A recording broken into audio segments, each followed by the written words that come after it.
अस्सलाम वालेकुम friends, welcome back to my channel. उम्मीद करता हूँ आप सब लोग खैरियत से होंगे। यार अगर आप लोगों ने ई ड्राइवर और बाकी कंपनीज की अर्निंग्स की वीडियो देखनी है तो मेरे चैनल को ज़रूर विजिट करें। मैंने काफ़ी डिटेल्स के साथ डेली, वीकली और मंथली अर्निंग्स शेयर की हुई। और आज की ये जो वीडियो है ये स्पेशली उन लोगों के लिए जिन लोगों ने अपना प्रॉपर माइंड बना लिया है, गाड़ी अरेंज कर ली है, इंडर के ऊपर अपना अकाउंट ओपन कर लिया है और वो अगले चंद रोज़ में ही इंडर के ऊपर काम स्टार्ट करने लगे। अच्छा, मैं तकरीबन पिछले 5-7 सालों से इन कंपनीज के साथ गाड़ियाँ चला रहा हूँ और इस टाइम मैं तकरीबन 8 गाड़ियाँ चला रहा हूँ और उनके लिए मैं हर रोज़ नए ड्राइवर्स भी हायर कर रहा होता हूँ, उन्हें ट्रेनिंग भी दे रहा होता हूँ, गाइड भी कर रहा होता हूँ। तो इस हिसाब से ये वीडियो जो न्यू काम करने वाले हैं उनके लिए काफ़ी ज़्यादा यूज़फुल होगी और वो स्टार्ट से ही एक प्रो की तरह काम कर सकेंगे। तो यहाँ सबसे पहले हम ई ड्राइवर की एप्लीकेशन का जो इस्तेमाल है उसे देखेंगे और उसके बाद काम के हवाले से जो बहुत ज़्यादा ज़रूरी और अहम बातें हैं हम यहाँ पे डिस्कस करेंगे। अच्छा, अगर हम एप्लीकेशन के यूज़ की बात करें तो जो ई ड्राइवर का इंटरफेस है इस टाइम आप लोगों के सामने है और इसमें सबसे ऊपर आप लोग देख सकते हैं 3 बार्स बनी हुई है। अगर आप इन पे क्लिक करेंगे तो जो आपकी डिटेल्स हैं और जो आपकी गाड़ी की डिटेल्स हैं वो आ रही होंगी। बाकी भी इसमें सिटी टू सिटी राइड्स वगैरह की जो डिटेल्स हैं वो यहाँ पे आप लोगों को नज़र आएंगी। एंड मिड में जो बड़ा सा ऑप्शन है ऑनलाइन एंड ऑफलाइन का, अगर आप लोग ऑनलाइन रहेंगे तो जो नियर बाई राइड का जो नोटिफिकेशन होगा वो पूरी स्क्रीन के ऊपर डिस्प्ले हो जाएगा। अगर आप लोग ऑफलाइन पे रखेंगे तो आप लोगों को शो सारी राइड्स होंगी, फिर आप लोग अपनी चॉइस के हिसाब से कोई भी राइड सेलेक्ट करके उसे ऑफर कर सकेंगे। इसके अलावा साइड पे एक सेटिंग का ऑप्शन है, अगर आप इसे क्लिक करेंगे तो सबसे ऊपर लिस्ट सॉर्टिंग है। तो यहाँ पे 2 ऑप्शन हैं, नियर बाई एंड न्यू। इसका मतलब ये है कि जो आप लोगों को राइड्स की लिस्ट नज़र आ रही है उसमें अगर आप नियर बाई पे रखेंगे तो सबसे ऊपर जो करीब वाली राइड है वो नज़र आएंगी एंड अगर आप न्यू पे रखेंगे तो जो सबसे न्यू जो लेटेस्ट राइड रिक्वेस्ट आई होगी वो नज़र आएंगी। इसके अलावा अगर हम बात करें तो नीचे आप लोग देख सकते हैं यहाँ पे ride request, my income, priority and wallet. तो राइड रिक्वेस्ट में जो मेन पेज है यहाँ पे जो राइड्स नज़र आ रही होंगी वो होंगी और माई इनकम को अगर आप लोग क्लिक करें तो यहाँ पे आप लोगों को डेली, वीकली और मंथली अर्निंग शो होगी। एंड नीचे जो वो टू रिक्वेस्ट हिस्ट्री, यहाँ पे आप लोगों को जो राइड्स की रिक्वेस्ट है नीचे राइड की डिटेल नज़र आ जाएगी। इसके अलावा जो प्रायोरिटी है इसमें आप लोगों को जो नज़र आएगा वो है यहाँ पे जो रेटिंग्स वगैरह है एंड जो रिव्यूज़ वगैरह हैं आपके बारे में। एंड जो वॉलेट का ऑप्शन है यहाँ पे आप लोगों को जो बैलेंस होगा। अच्छा, इंडिया में जब तक आप लोग बैलेंस चार्ज नहीं करेंगे तब तक आप लोग राइड्स को ऑफर नहीं कर सकेंगे। तो यहाँ पे आप लोग सबसे पहले टॉपअप करेंगे। जो टॉपअप का तरीका है वो मेरे चैनल पे सेपरेटली अवेलेबल है। तो यहाँ पे नीचे पेमेंट मेथड का भी ऑप्शन है, यहाँ पे जैज़ कैश एंड इजी पैसा, आप इसे क्लिक रखेंगे क्योंकि बहुत सारे लोग जो है वो जैज़ कैश और इजी पैसा के थ्रू भी क्लिक कर रहे होते हैं। तो हम वापस राइड रिक्वेस्ट पे आते हैं। तो यहाँ पे आप लोगों को जो राइड्स की रिक्वेस्ट है नज़र आएगी। तो आप किसी भी राइड जो आपको लग रहा है कि आपको लेनी चाहिए उसके ऊपर क्लिक करेंगे तो यहाँ पे आप लोगों के सामने 2 पॉइंट नज़र आएंगे, पॉइंट ए और पॉइंट बी। पॉइंट ए वो जगह है जहाँ पे आप लोगों ने जाके कस्टमर को पिक करना है और पॉइंट बी वो जगह है जहाँ पे आप लोगों ने कस्टमर को ड्रॉप करना है। तो इसके अलावा नीचे ये रिटर्न में भी नज़र आ रहा होगा point A and point B. और इसके नीचे जो राइड की कैटेगरी है, ये राइड एसी वाली है या मिनी वाली है, वो भी यहाँ पे नज़र आ रही होगी और उसके साथ फेयर भी आ रहा होगा क्या ये कस्टमर ने इस राइड को के लिए आपको कितना फेयर ऑफर किया है। तो नीचे आप लोगों के पास ऑप्शन होगा, या तो आप उसी फेयर को एक्सेप्ट कर सकते हैं या तो उसे बढ़ा भी सकते हैं। अब ये डिमांड एंड सप्लाई के हिसाब से होता है। अगर डिमांड ज़्यादा हो गाड़ियों की तो आप लोग फेयर ऊपर भी करेंगे तो कस्टमर उसे एक्सेप्ट कर लेगा। समटाइम कस्टमर किसी स्पेसिफिकली गाड़ी के लिए भी देख रहा होता है तो उस वजह से भी वो हाई फेयर के ऊपर भी एक्सेप्ट कर लेता है। अदरवाइज़ यहाँ पे जो कस्टमर है वो उसकी कोशिश होती है जो कम से कम फेयर है वो उसके ऊपर राइड दे के चला जाए। तो यहाँ पे जैसे ही राइड एक्सेप्ट होगी तो कुछ इस तरह का ऑप्शन आप लोगों की स्क्रीन पे नज़र आ जाएगा जिसमें जो आप नेविगेट करके कस्टमर के जो पॉइंट ए पे जा सकते हैं और वहाँ जाके आप लोग आई एम हेयर करेंगे। यानी आप कस्टमर की लोकेशन पे जब पहुँचेंगे तो वहाँ पे कॉल का ऑप्शन भी होगा, मैसेज का ऑप्शन भी होगा। तो आप लोग वहाँ पे कस्टमर के साथ कॉन्टैक्ट भी कर सकते हैं और उनकी लोकेशन के बारे में या अपनी लोकेशन के बारे में उनके साथ शेयर कर सकते हैं। और यहाँ तक ऐप को यूज़ करना हमने वो सीख लिया है और अब हम जो इम्पोर्टेंट बातें वो डिस्कस करेंगे जो काफ़ी हेल्पफुल रहेंगी आप लोगों को काम करते दौरान।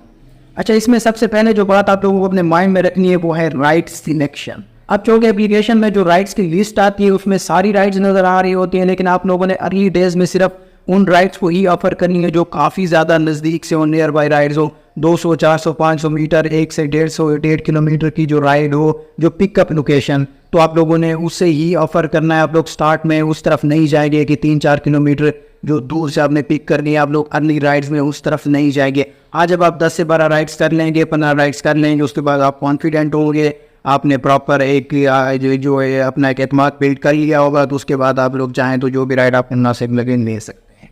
अच्छा, इसमें ऐसे है कि अगर आप लोगों को गूगल मैप यूज़ करना आता है ऑलरेडी तो वेल एंड गुड है, अगर नहीं आता तो आप लोग डिफरेंट डमी लोकेशंस ऐड करके उनके ऊपर जाकर आप लोग प्रैक्टिस कर सकते हैं। इस तरह आप लोग जब खुद से फॉलो कर लेंगे 8-10 डिफरेंट लोकेशंस को, तो उसमें आप लोगों पर एक एतमाद आ जाएगा और आप लोग कॉन्फिडेंटली जो कस्टमर की लोकेशन है वहाँ तक पहुँच जाएंगे।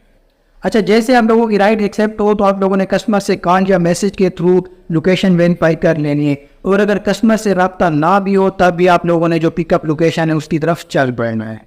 कस्टमर की पिकअप लोकेशन पर पहुंचकर आप लोगों ने गाड़ी बंद कर देनी है और 2 से 3 मिनट वेट के बाद आप लोगों ने कस्टमर को कॉल करना स्टार्ट कर देना है। अच्छा, जब आप कस्टमर के पिकअप लोकेशन पर मौजूद हो तो वो आपने नियर बाई शॉप या घर वगैरह का जो नंबर वगैरह है वो नोट कर लेना है और उसे कस्टमर के साथ शेयर कर देना है, क्योंकि जो गूगल की लोकेशन होती है वो 100% एग्जैक्ट नहीं होती है, और समटाइम बहुत सारे जो लोग होते हैं, कस्टमर्स होते हैं, उन्हें बुक कराने का जो प्रॉपर तरीका नहीं आता तो वो लोकेशन थोड़ा बहुत आगे पीछे कर देते हैं। तो जब आप उनसे ये जो पॉइंट आपने नोट किया होगा, किसी शॉप का नाम या किसी घर वगैरह का एड्रेस, तो आप उनके साथ जब शेयर करेंगे तो कस्टमर को एग्जैक्टली आइडिया हो जाएगा कि आप कहाँ पे रुके हो। और अगर पिकअप लोकेशन पर पहुंचकर आपका कस्टमर से रब्ता ना हो तो आप लोगों ने 10 से 12 मिनट के बाद राइड कैंसिल कर देनी है। यहाँ पे आप लोगों ने अपना बहुत ज़्यादा टाइम वेस्ट नहीं करना। और अगर कस्टमर से रब्ता हो जाता है देन आप 20 से 25 मिनट भी वेट कर सकते हैं, बट ये है कि वो जो एक्स्ट्रा टाइम होगा उनके आपको कस्टमर से चार्जेस लेंगे, तकरीबन 5 से लेकर 8 रुपये पर मिनट आप कस्टमर से चार्ज कर सकते हैं। एंड जब कस्टमर गाड़ी में बैठ जाए तो आप लोगों ने एक मुनासिब स्पीड के साथ गाड़ी चलाना स्टार्ट कर देना है। एंड यहाँ पे अगर कस्टमर आप लोगों को परेशान करे कि गाड़ी तेज़ चलाएं, मुझे जल्दी है, तो आप लोग अपनी स्पीड प्रॉपर मेंटेन रखेंगे, कस्टमर के बातों में ज़्यादा नहीं आएंगे। अगर आप लोगों को फील हो एक रियल इमरजेंसी है तो आप लोग स्पीड बढ़ा भी सकते हैं। और जब गाड़ी में कस्टमर आपके साथ मौजूद हो तो आप लोगों ने कस्टमर के साथ गैर ज़रूरी बातें नहीं करनी, और अगर कस्टमर खुद से आप लोगों के साथ बात करते हैं तो आप लोग मुनासिब से जवाब उन्हें दे सकते हैं, बात कर सकते हैं। अच्छा, कस्टमर की ड्रॉप ऑफ लोकेशन पे जाने के लिए नॉर्मली हम लोग गूगल मैप का ही यूज़ करते हैं, बट अगर कस्टमर अपनी मर्ज़ी से कोई किसी और रास्ते का कहे और वो रास्ता कोई 8-10 किलोमीटर लंबा हो तो आप ये चीज़ कस्टमर को इन्फॉर्म करेंगे और वो जो एक्स्ट्रा फेयर होगा वो आप लोग उससे चार्ज कर सकते हैं। और अगर 1-2 किलोमीटर का डिफरेंस हो फिर आप इसे इग्नोर भी कर सकते हैं, और आप लोग ऑन एवरेज कस्टमर को जो एक्स्ट्रा ट्रेवल करेगा कस्टमर उसे 50 रुपीज़ पर किलोमीटर चार्ज कर सकते हैं। एंड अगर रूट चेंज करने की वजह से आप लोग 8-10 किलोमीटर एक्स्ट्रा ट्रेवल कर जाते हैं या कस्टमर 1-2 किलोमीटर एक्स्ट्रा आप लोगों को ले जाता है और आप उनसे एक्स्ट्रा फेयर डिमांड करते हैं और वो नहीं पे करता, तो आप लोग उलझे ना, क्योंकि ये जो उलझने से बेहतर है आप लोगों का पीस ऑफ माइंड। तो आप लोगों का एक्सपीरियंस ख़राब होगा, आप उसे इग्नोर कर सकते हैं, ये पार्ट ऑफ ड्यूटी है, ये नॉर्मली हो रहा होता है। जो अच्छे कस्टमर होते हैं वो खुद भी पे कर देते हैं और जिन्होंने पे नहीं करना होता वो सिर्फ परेशान ही करते हैं, तो आप इस चीज़ में ज़्यादा उलझेंगे नहीं। अच्छा, जब आप कस्टमर को ड्रॉप कर दें और कस्टमर आपसे कहे कि उसने वापसी भी जाना है या उसने जो कहीं और भी जाना है तो आप उसे ड्रॉप कर दें, तो उसमें आप जो इस कंडीशन पे वेट कर सकते हैं कि अगर आपके पास कोई मुनासिब सी राइड आई तो आप चले जाएंगे, अदरवाइज आप उनका वेट कर लेंगे। तो वो वाली जो राइड है आप वो इन ड्राइवर के बगैर भी दे के जा सकते हैं, बट जो पहली राइड आपने एंड की है उसके फेयर आप उसी टाइम ले लेंगे कस्टमर से। अच्छा, इस इंडस्ट्री में स्कैम्स भी काफ़ी ज़्यादा होते हैं, तो अर्ली डेज़ में नॉर्मली लोग इन चीज़ों का काफ़ी ज़्यादा शिकार होते हैं।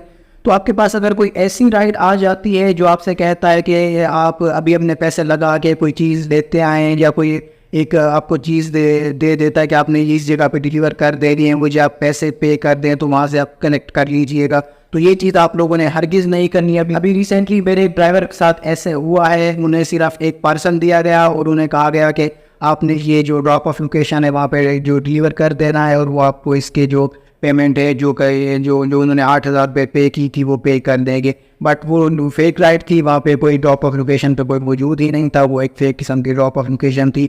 तो आप लोगों ने ये चीज़ हरगिज़ नहीं करनी, आप लोगों ने किसी हवाले से भी कस्टमर के कहने के ऊपर अपने पैसे खर्च नहीं करने। अच्छा, आप जो शुरू की राइड होंगी पहली 8-10 राइड्स आप हमेशा कोशिश करें उन एरियाज़ की लें जिनसे आप थोड़ा बहुत वाकिफ़ हैं पड़े, तो उनसे आप कंफर्टेबल रहेंगे, और जब आप एक कंफर्टेबल इन्वायरमेंट में आ जाए फिर आप जो कोई भी आपको मुनासिब राइड लगती है कहीं की भी वो आप ले सकते हैं। अच्छा, नॉर्मली जो एक पर्सन है वो तकरीबन 10 से लेकर 15 घंटे मैक्सिमम चला सकता है, तो आपने कोशिश करनी है अर्ली डेज़ में जो अपना टाइम है वो थोड़ा बहुत चेंज कर लें, और उसमें फिर जो आप लोगों को मुनासिब टाइम नज़र आए, जो सूटेबल लगे, तो आप लोग उसी पे ही अपनी जो रूटीन है उसे कंटिन्यू कर दीजिएगा। अगर कुछ दिन बाद आप लोगों को फील हो कि ये रूटीन आपको सूट नहीं कर रही, तो आप अगेन उसे चेंज भी कर सकते हैं। बट ये है कि आप लोग कंटिन्यूसली जो उसे चेंज ना करें। आप किसी दिन 12 बजे काम पे निकल रहे हो, किसी दिन शाम के 4 बजे निकल रहे हो, किसी दिन सुबह के 6 बजे निकल रहे हो, तो इससे जो आप लोगों की एफिशिएंसी है वो काफ़ी ज़्यादा इफेक्ट होगी और आप लोग प्रॉपर काम नहीं कर सकेंगे। अच्छा, जैसे कि मैंने आप लोगों को बताया है कि इंटरवल में आप लोग तब ही काम कर सकते हैं जब आप लोग पहले से ही जो इंटरवल का कमीशन है उसे अकाउंट में चार्ज कर देंगे। तो आप लोगों ने हमेशा यही करना है कि एक दिन का एटलीस्ट चार्ज आप लोगों ने अपने अकाउंट में रखना है, ताकि आप लोगों को दिन में बार बार ये रिचार्ज ना करना पड़े। समटाइम एप्लीकेशन में इशू भी आ जाता है, तो आप लोगों को यहाँ पे काफ़ी सारा टाइम भी वेस्ट हो सकता है। और पेट्रोल का भी आप लोगों ने ऐसे ही करना है, जो आप लोगों ने एक दिन में एटलीस्ट जो आप लोगों के पेट्रोल की कंजप्शन है इतना पेट्रोल लाजमी गाड़ी में रखना है। अदरवाइज जो नॉर्मल यहाँ पे भी चल रहा है, लोग गाड़ी की जो टंकी है उसे फुल रखते हैं, सारा दिन जितना उन्होंने चलाया उसके बाद जो भी शाम को वापस आते हैं जितना भी फ्यूल लगा होता है उसे दोबारा ऑटो के ऊपर फुल करा देते हैं। अच्छा, जब आप कस्टमर को पिक करने जा रहे हो और रास्ता थोड़ा सा ख़राब हो, तंग गलियाँ हो, और आप जो गूगल मैप है वो आप लोगों को कंफ्यूज कर रहा हो, काफ़ी सारे रास्ते रिकमेंड कर रहा हो, तो उसमें आप लोगों ने ज़्यादा कंफ्यूज नहीं होना। आप लोगों ने कस्टमर को कॉल कर देनी है। तो आप लोगों ने कस्टमर से एग्जैक्टली लोकेशन पूछ लेनी है, और वो जिन पॉइंट्स का, जिन चौक्स का बताया, आप लोगों ने उसी रास्ते से ही जाना है। अगर कस्टमर से रब्ता ना हो पाए तो देन आप लोगों ने ज़्यादा मैप के ऊपर रिलाई नहीं करना, क्योंकि इसमें बहुत सारी गलियाँ ऐसी होती हैं जो मैप रिकमेंड कर रहा होता है बट वो आगे जाके बंद हो जाती हैं। तो अर्ली डेज़ में ये काफ़ी देखा गया है, जो न्यू ड्राइवर्स होते हैं उन्हें काफ़ी इस टाइप की मुश्किलात का सामना करना पड़ता है।